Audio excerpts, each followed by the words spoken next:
Hello and welcome students. Class 9th के अंदर आज हम लाए हैं एक न्यू लेक्चर। और इस लेक्चर के अंदर डियर स्टूडेंट हम डिस्कस करेंगे एक स्पेशल सेल ऑर्गेनेली पे।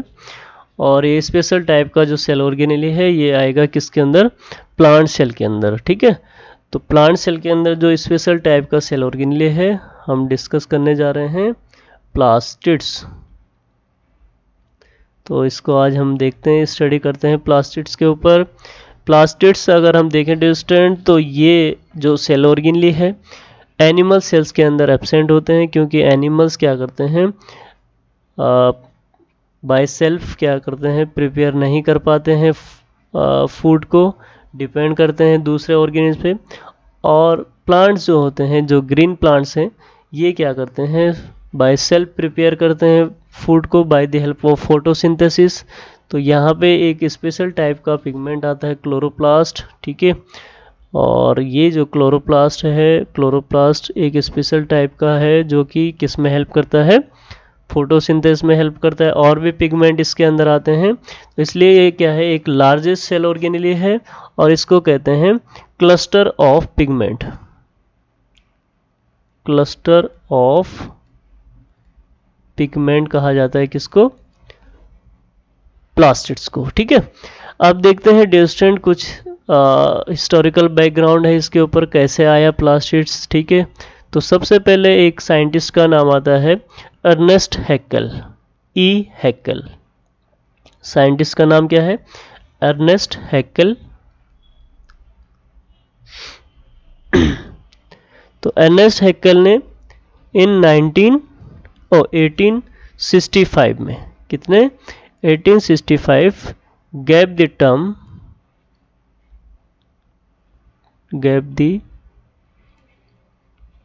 term plastids. ठीक है, तो प्लास्टिड्स मीन्स मोल्ड भी होता है डियर स्टूडेंट। मोल्डेड मीन्स होता है जैसे कि एक फंजाई होती है मोल्डेड, उसी टाइप से होता है प्लास्टिड्स। एंड प्लास्टिड्स को मैं क्या कर रहा हूँ, it is largest cell organelle, it is largest cell organelle. These are involved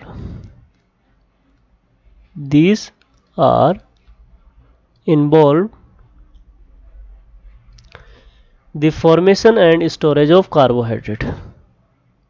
The formation and storage of carbohydrates. ठीक है, तो कार्बोहाइड्रेट्स का फॉर्मेशन और स्टोरेज में क्या करता है, हेल्प करता है कौन, प्लास्टिड्स। एंड ये क्या है, क्लस्टर ऑफ पिगमेंट भी बोलते हैं इसको। ठीक है, किसका, पूरा पिगमेंट का एक गुच्छा वो। ठीक है, जिस हिसाब से ये हमें दिखता है और इसका ऑब्जर्वेशन होता है प्लांट सेल के अंदर। तो एक साइंटिस्ट आते हैं डियर स्टूडेंट, एक बहुत ही फेमस साइंटिस्ट हैं जिन्होंने काम किया है किसके ऊपर, प्लास्टिक्स के ऊपर, सेम्पर। एक साइंटिस्ट है सेम्पर। तो सेम्पर के अकॉर्डिंग इन्होंने डिस्क्राइब किया है प्लांट्स को, प्लास्टिड्स को, describe plastid into 3 types. Described plastids into 3 types on the basis of presence and absence, on the basis of presence and absence, presence and absence, present and absence of different pigment, of different pigments। ठीक है, तो देखते हैं अब यहाँ पे plastids के अंदर कौन कौन से पिगमेंट आते हैं। तो हमारे पास लिया है हमने प्लास्टिड्स, और प्लास्टिड्स के अंदर ले रहे हैं हम 3 टाइप्स के इम्पोर्टेंट पिगमेंट्स। सबसे पहले हम ले रहे हैं क्लोरोप्लास्ट को। क्लोरोप्लास्ट, ल्यूकोप्लास्ट, दूसरा हम ले रहे हैं किसे, ल्यूकोप्लास्ट, एंड थर्ड है हमारे पास क्रोमोप्लास्ट। ठीक है, क्लोरोप्लास्ट आपको पता है रिस्पॉन्सिबल करता है किसके लिए, ग्रीन पिगमेंट के लिए। तो क्लोरो मीन्स क्या हो जाएगा, that means green, and plast means living. ठीक है, तो इसके अंदर ग्रीन पिगमेंट्स आएंगे, लाइक इसके अंदर क्या आएगा, क्लोरोफिल। और क्लोरोफिल के जो डिफरेंट टाइप्स हैं, chlorophyll a, chlorophyll b, chlorophyll c, e and d. इसी टाइप से दूसरा हम ले रहे हैं ल्यूकोप्लास्ट। ल्यूको मीन्स होता है वाइट। ल्यूकोस जो टर्म्स है किससे लिया गया है, leukos, that means white, and plast means living. Plast means क्या हो जाएगा, लिविंग हो जाएगा। And these are colourless plastid. तो इसको हम कहते हैं these are colourless plastid, these are colourless plastids.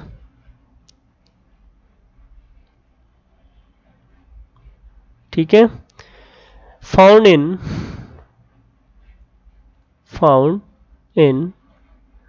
Storage, found in storage organ away from sunlight, storage organ away from sunlight. ठीक है, और एग्जाम्पल अगर हम यहाँ पे देखें तो अंडरग्राउंड पार्ट्स जो होते हैं, underground, root and stem, root और स्टेम।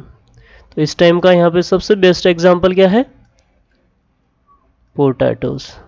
ठीक है, तो आप देखते होंगे पोटैटोज का कोई कलर दिखता है आपको, नो।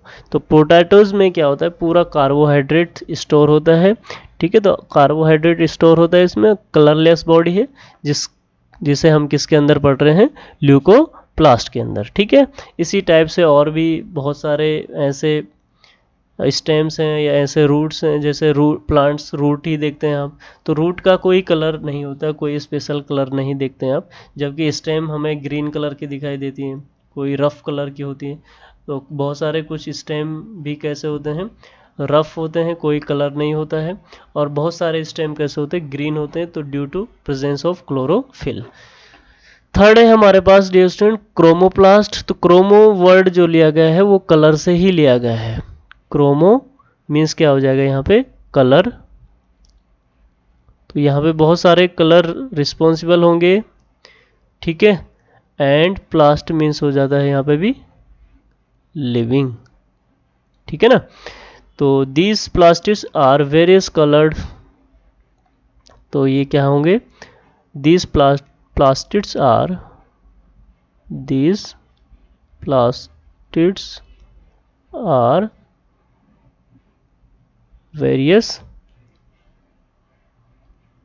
variously colored। ठीक है, और इसमें अगर हम देखें तो क्या आते हैं, फ्लावर। ठीक है, बीट हो गया, बीट रूट जिसे बोलते हैं, बीट रूट। ठीक है, टोमेटोज आप देखते हैं। ठीक है ना, तो ये सब किसके अंदर आएंगे, क्रोमोप्लास्ट के अंदर। तो आप जानते हैं फ्लावर का कलर, जैसे आप देखते हैं कोई येलो कलर का होता है, कोई ऑरेंज कलर का होता है, कोई रेड कलर का होता है। तो कैसे होता है, due to presence of anthocyanin. किसके प्रेजेंस के कारण, एंथोसाइनिन। कौन सा पिगमेंट रिस्पॉन्सिबल है इसके लिए, एंथोसाइनिन रिस्पॉन्सिबल है। ऐसे ही क्या है हमारे पास, एक और है बीट रूट है जैसे। तो बीट रूट का कलर आपने देखा रेड होता है कलर का, तो कौन सा पिगमेंट रिस्पॉन्सिबल होगा? तो इसमें भी एक स्पेशल टाइप का पिगमेंट होता है, बीटालिन पिगमेंट, बीटालिन पिगमेंट। ठीक है, ऐसे ही आप टोमेटोज में देखते हैं, टोमेटो का कलर आप देखते हैं रेड है। तो क्यों होता है टोमेटो का कलर? एक तो इसमें होता है कैरोटीन। ठीक है, तो टोमेटो आप देखेंगे, टोमेटो पहले कैसे कलर का होता है? ग्रीन कलर का, फिर बाद में जैसे वो रिपाइनिंग होता है कैसे हो जाता है? रेड कलर का होता है। ठीक है, तो एक तो इसमें होता है कैरोटीन्स और दूसरा पिगमेंट होता है इसमें जो जनरली रेड कलर जिसके बेस पे होता है वो है ल्यूकोपिन, लाइकोपिन। ठीक है, तो इसी टाइप से अदर जो बहुत सारे जितने भी फ्रूट्स हैं या वेजिटेबल्स हैं, इनके जो कलर्स प्रोड्यूस होते हैं या कलर दिखते हैं, तो वो किसके बेस पे होते हैं? क्योंकि यहाँ पे जो प्लांट्स में सेल ऑर्गेनली होती हैं और इस सेल ऑर्गेनली में डिफरेंट टाइप्स के पिगमेंट्स होते हैं और ये पिगमेंट्स क्या करते हैं? रिलीज करते हैं, कलर्स को प्रोड्यूस करते हैं और इस कलर प्रोड्यूस के कारण ही क्या होते हैं? ये हमें डिफरेंट कलर के दिखाई देते हैं। तो यहाँ पे है डियर स्टूडेंट, हमारे पास सबसे जो मोस्ट इम्पोर्टेंट टाइप का है वो हम देखेंगे क्लोरोप्लास्ट, सबसे स्पेशल टाइप का है। तो क्लोरोप्लास्ट में हम देखते हैं सबसे पहले स्ट्रक्चर ऑफ क्लोरोप्लास्ट। तो हम ले रहे हैं किसे? क्लोरोप्लास्ट को। हम किसे ले रहे हैं डियर स्टूडेंट? क्लोरोप्लास्ट। तो जर्नल देखते हैं यहाँ पे पहले इंट्रोडक्शन क्लोरोप्लास्ट का। तो क्लोरोप्लास्ट के लिए हम क्या कहते हैं? या तो हम इसे कहते हैं ग्रीन पिगमेंट, क्या कहते हैं? ग्रीन पिगमेंट, और या हम इसे कहते हैं ग्रीन प्लास्टिड्स। ठीक है, यदि सपोज हम डियर स्टूडेंट इसके अकरेंस या लोकेशन की बात करें तो ओवरऑल सिंपल फॉर्म में हम कहेंगे तो ये कहाँ पे होता है? प्लांट्स के अंदर होता है। कैसे प्लांट्स के अंदर? ग्रीन प्लांट्स के अंदर, सिंपल। बट थोड़ा सा हम इसको और डीप इसका नॉलेज रखें तो क्लोरोप्लास्ट जनरली जो प्रोड्यूस होता है वो होता है मीजोफिल सेल के अंदर। किसके अंदर? मीजोफिल सेल के अंदर। और आप देखते होंगे स्टेम भी प्लांट्स का कई बार कैसा होता है? ग्रीन होता है। ठीक है, तो ओवरऑल लीफ तो ग्रीन होते ही होते हैं। बट अगर हम सबसे ज़्यादा बात करें क्लोरोप्लास्ट कहाँ पे प्रेजेंट होता है, तो सबसे ज़्यादा क्लोरोप्लास्ट प्रोड्यूस होता है किसमें? ग्रीन लीफ के मीजोफिल सेल्स में। कहाँ पे होता है? ग्रीन लीफ के मीजोफिल सेल में। ठीक है, अब देखते हैं डियर स्टूडेंट, ये तो हो गए, हमने देखा इसका लोकेशन क्या है। ठीक है ना? टर्म क्लोरोप्लास्ट की अगर हम बात करें तो पहले भी साइंटिस्ट हमने बात करी थी, वहाँ पे सेम्पर आ गए थे, क्योंकि सेम्पर ने ही क्या किया था? प्लास्टिड्स को कैटेगराइज किया था on the basis of presence absence of different pigment. तो टर्म क्लोरोप्लास्ट किसने दिया है? सेम्पर ने। दूसरा स्पेशल पॉइंट क्या है? Term chloroplast given by Schimper, scientist हैं इन 1883 में किसने दिया है? टर्म क्लोरोप्लास्ट सेम्पर ने दिया है। ठीक है, तो ये तो स्पेशल टाइप का हो गया। तो मैं आपको बता रहा हूँ क्लोरोप्लास्ट के लिए ग्रीन पिगमेंट कहते हैं, ग्रीन प्लास्टिड, या किचन ऑफ सेल्स भी बोलते हैं। किचन ऑफ सेल्स क्यों बोलते हैं dear student? Kitchen of cell इसलिए बोलते हैं क्योंकि जो फोटोसिंथेटिक की जो प्रोसेस होती है और फोटोसिंथेसिस की जो कंप्लीट प्रोसेस होती हैं वो कहाँ पे टेक प्लेस करती हैं? क्लोरोप्लास्ट के अंदर। सिंपल सी बात, क्योंकि chloroplast contain many pigments like carotenoid, xanthophylls and main important pigment chlorophyll. ठीक है ना। तो इसलिए जो फोटोसिंथेसिस की कंप्लीट प्रोसेस है वो कहाँ पे होगी, क्लोरोप्लास्ट के अंदर होगी। ये सबसे इम्पोर्टेंट इसका एक इम्पोर्टेंट करेक्टर है। ठीक है, अब देखते हैं इसकी शेप एंड साइज की अगर हम बात करें। इन हायर प्लांट्स में, in higher plants chloroplast, in higher plants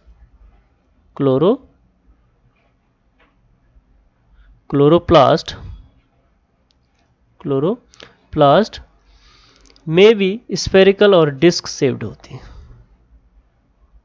में भी स्फेरिकल एंड कैसी होती हैं, डिस्क शेप्ड की होती हैं। और ओवरऑल देखें क्लोरोप्लास्ट को, तो क्लोरोप्लास्ट एक लेंस लाइक स्ट्रक्चर होता है। कैसा होता है, लेंस लाइक स्ट्रक्चर। ठीक है, तो अब यहाँ पे हम देखते हैं डियर स्टूडेंट, इसका एक स्ट्रक्चर देखते हैं क्लोरोप्लास्ट का। तो यहाँ पे आप देख पा रहे होंगे, अगर मैं बात करूँ क्लोरोप्लास्ट की, तो क्लोरोप्लास्ट क्या है, एक लार्ज क्या है, पिगमेंट है, पिगमेंट का सिस्टम है जिसमें क्लोरोफिल कंटेन होता है। और ये जनरली हमें कैसा दिखाई देता है, डबल मेम्ब्रेनस होता है। तो आउटर मेम्ब्रेन है और ये इनर मेम्ब्रेन है। तो इसमें देखते हैं डियर स्टूडेंट, स्पेशल टाइप के इसमें सेल्स होते हैं, एक क्वाइन लाइक सेल्स, और इनका अरेंजमेंट इस टाइप से होता है। ये इस टाइप से एक पूरा क्या बनाते हैं, सैक बना लेते हैं। ठीक है, तो यहाँ पे एक पूरा स्टैक्स बन जाता है ग्रेना का, और ये ग्रेना कनेक्ट हो जाते हैं एक दूसरे से with the help of granular lamellae.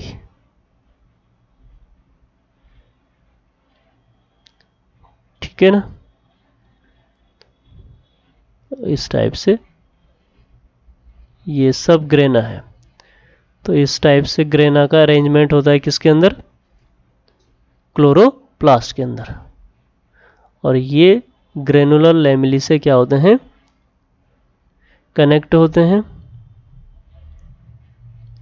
तो अगर हम एक सिंगल ग्रेना की बात करें तो कैसा होता है, एक क्वाइन लाइक होता है, बट ये एक दूसरे के ऊपर कैसे होते हैं, एक स्टैक्स बना लेते हैं पूरा, और किसके थ्रू कनेक्ट हो जाते हैं, ग्रेनुलर लैमेली के थ्रू।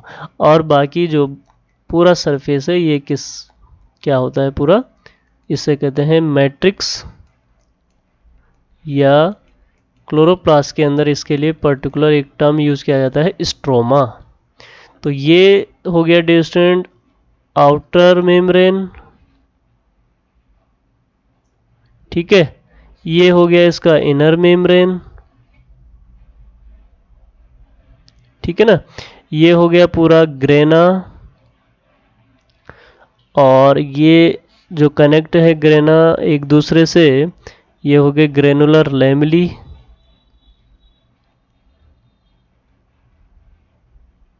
ठीक है, एंड बाकी जो इंटरनल सरफेस है पूरा जो साइटोप्लाज्म से भरा हुआ है, इसको क्या कहते हैं, पर्टिकुलर स्ट्रोमा। ठीक है, तो ये तो अभी एक सिंपल स्ट्रक्चर है डियर स्टूडेंट किसका, क्लोरोप्लास्ट का। तो अब हम इस पूरे स्ट्रक्चर को वन बाय वन समझेंगे कि ग्रेना का क्या फंक्शन है क्लोरोप्लास्ट के अंदर। ठीक है, स्ट्रोमा का क्या फंक्शन है। ठीक है, तो नेक्स्ट लेक्चर के अंदर हम पूरे स्ट्रक्चर को समझेंगे और इसके फंक्शन को भी समझेंगे। बट इस फिगर के अंदर आपने क्या देखना है कि chloroplast generally double membranous structure है। ठीक है, जिसमें इंपॉर्टेंट सेल प्रेजेंट होती हैं जैसे ग्रेना, ठीक है, एंड स्ट्रोमा। और स्ट्रोमा में क्या होती हैं, स्पेशल टाइप की, इसमें अपने खुद की क्या होती हैं, सर्कुलर डीएनए प्रेजेंट होते हैं इसमें स्ट्रोमा में ही, और राइबोसोम्स भी प्रेजेंट होते हैं यहाँ, राइबोसोम। तो 70s राइबोसोम प्रेजेंट होती है किसमें, क्लोरोप्लास्ट में, और अपना खुद का इसमें डीएनए होता है। तो ये एक स्पेशल फिगर है किसका, फिगर ऑफ क्लोरोप्लास्ट। ठीक है ना, तो ये क्लोरोप्लास्ट का फिगर है। आगे नेक्स्ट लेक्चर में हम इसके 1 बाय 1 करके इन सभी इंपॉर्टेंट पार्ट्स को समझेंगे।